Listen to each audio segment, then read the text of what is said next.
اعوذ باللہ من الشیطان الرجیم بسم اللہ الرحمن الرحیم۔ السلام علیکم عزیز کیڈٹس۔ اس پہلے لیکچر میں ہم نے منظور کے بارے میں پڑھا تھا کہ ماں باپ کا اکلوتا لڑکا تھا، انہیں بہت دکھ ہوا، شروع میں حکیموں سے علاج کرایا مگر کوئی فائدہ نہ ہوا، پھر ٹونے ٹوٹکوں کا سہارا لیا مگر بے سود۔ آخر کسی کے کہنے پر انہوں نے اسے ہسپتال میں داخل کر دیا تاکہ باقاعدگی سے اس کا علاج ہوتا رہے۔ یہاں تک ہم نے پڑھا تھا، اگر آپ کو یاد ہو تو یہاں سے اپنے آگے کے سبق کا آغاز کرتے ہیں کہ ڈاکٹر مایوس تھے، انہیں معلوم تھا کہ اس کے جسم کا مفلوج حصہ یعنی فالج کا مارا حصہ یعنی وہ حصہ جو ناکارہ ہو چکا ہے کبھی درست نہ ہوگا، مگر پھر بھی اس کے والدین کا جی رکھنے کے لیے، جی رکھنا، دل رکھنا محاورے کے طور پر استعمال ہوتا ہے، یعنی کسی کا دل نہ توڑانا، کسی کو خوش رکھنا، وہ اس کا علاج کر رہے تھے۔ انہیں حیرت تھی، ڈاکٹروں کو حیرت تھی کہ وہ اتنی دیر کیسے زندہ رہا، اس لیے کہ اس پر فالج کا حملہ بہت شدید تھا، یعنی بہت سخت تھا، جس نے اس کے جسم کا نچلا حصہ یعنی ناپ سے نیچے کا حصہ، نچلا حصہ یا اس کو نچلا دڑ بھی ہم کہتے ہیں، یعنی ناپ سے نیچے کا جو حصہ ہوتا ہے، بالکل ناکارہ کرنے کے لیے یعنی بیکار کرنے کے سوا اس کے بدن کے بہت سے نازک اعضاء جھنجھوڑ کر رکھ دیے تھے۔ نازک اعضاء وجود ہمارے جسم کے وہ اعضاء جو انتہائی نازک ہے، معمولی سا جھٹکا یا معمولی سی چوٹ اس کے لیے بہت زیادہ ہوتی ہے، جھنجھوڑ کر رکھ دیے تھے، یعنی ہلا کر رکھ دیے تھے۔ جھنجھوڑنا کے لفظی معنی ہلانا۔ وہ اس پر ترس کھاتے تھے۔ ترس کھانا بھی محاورہ ہے، رحم کھانا، اور اسے پیار کرتے تھے، اس لیے کہ اس نے سدا خوش رہنے کا، سدا ہمیشہ کو کہتے ہیں، سین سے اگر ہو تو ہمیشہ کے معنوں میں استعمال ہوتا ہے، اور اگر سواد سے آئے سدا عربی زبان کا لفظ تو پھر اس کے معنی آواز کے ہوں گے، اس لیے کہ اس نے سدا خوش رہنے کا گر چال یا طریقے کو کہتے ہیں، اپنی اس شدید علالت سے یعنی سخت بیماری سے، شدید علالت سخت بیماری کو کہتے ہیں، علالت بیماری کو کہتے ہیں، اور جو بندہ بیمار ہو اسے ہم علیل کہتے ہیں، سے سیکھا تھا۔ اس کے معصوم یعنی پاک صفت دماغ نے یہ طریقہ خود ایجاد کر لیا تھا کہ اس کا دکھ دب جائے، یعنی اس کا دکھ اندری رہے، کسی کو محسوس نہ ہو۔ اختر پر ایک اور دورہ پڑا، یہ پہلے دورے سے کہیں زیادہ تکلیف دہ اور خطرناک تھا۔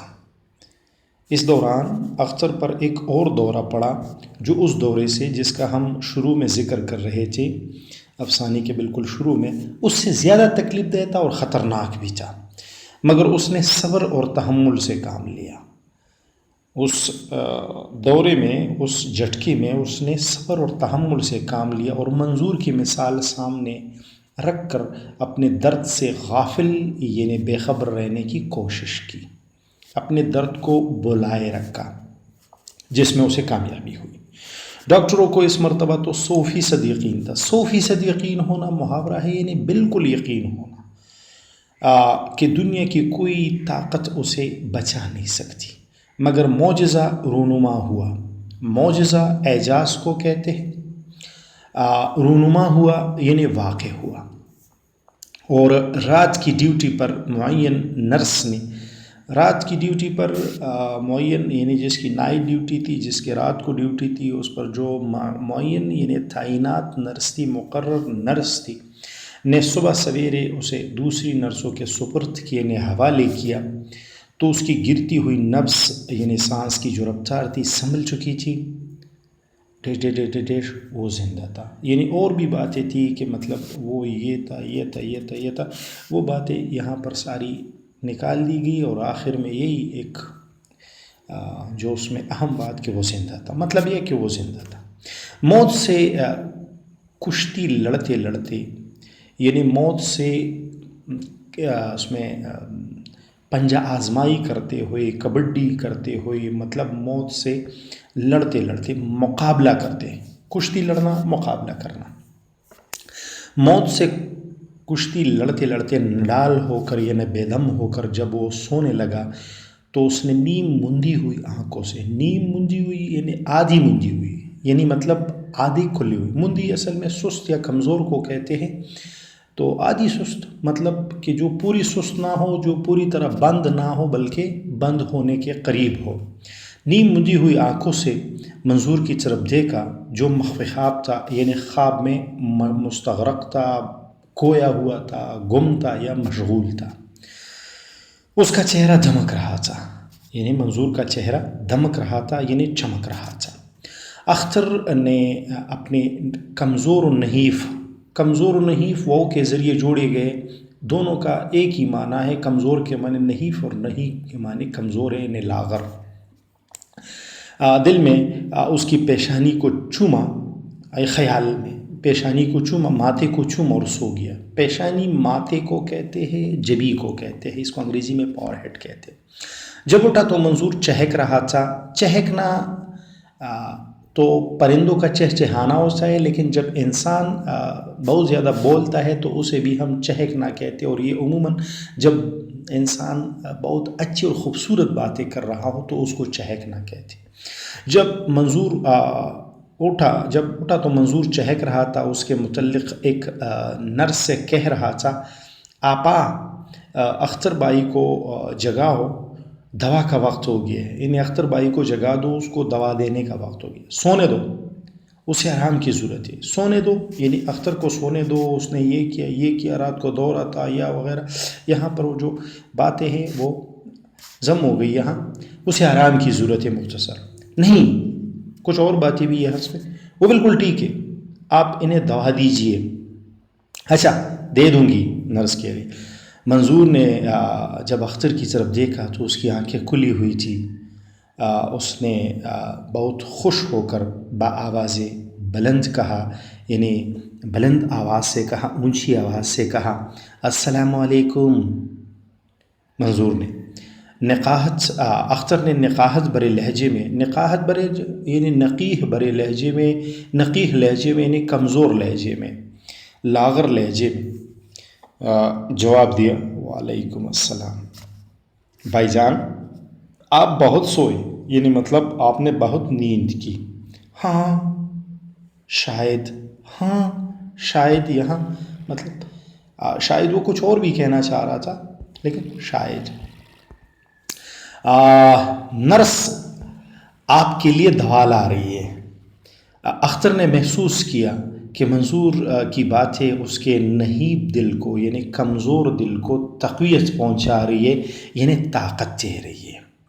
تھوڑی دیر کے بعد ہی وہ خود کو اسی طرح چہکارنے لگا، یعنی مطلب خود اسی کی طرح چہکارنے لگا، یعنی اسی کی طرح بولنے لگا.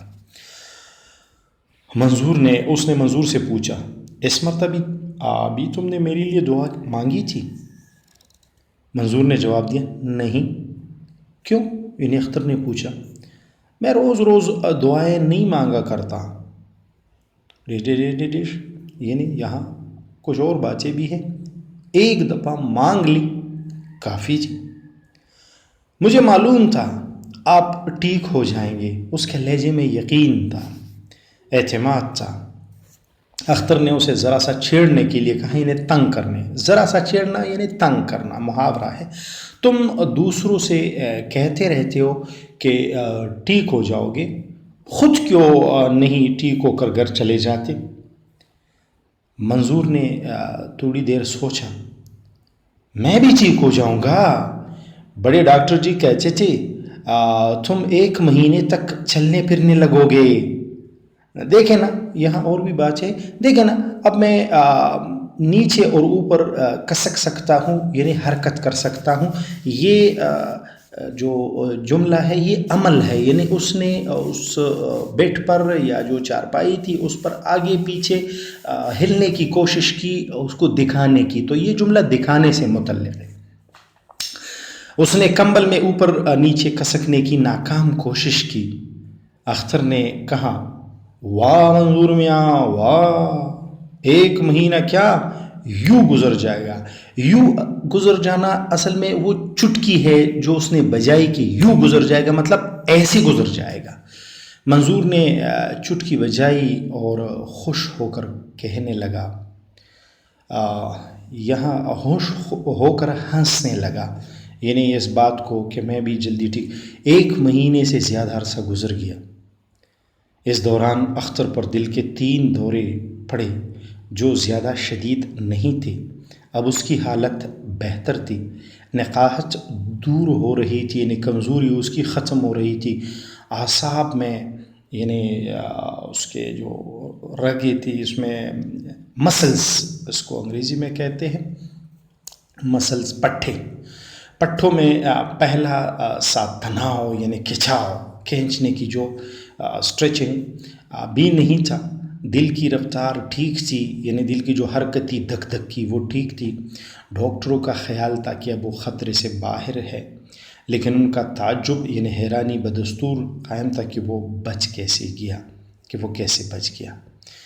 اختر دل میں ہنستا تھا، یعنی جب ڈاکٹر یہ سوچتے تھے تو ڈاکٹر اختر دل میں ہنستا تھا. اسے معلوم تھا کہ اسے بچانے والا کون ہے. وہ کوئی انجیکشن نہیں تھا بلکہ وہ کون تھا. سبق کا اگلا حصہ یہاں تک ہمارا لیکچر، آج کا جو لیکچر تھا وہ مکمل ہوا. آگے کے لیکچر میں ہم سبق کو انشاءاللہ ختم کریں گے. وما علینا الا البلاغ.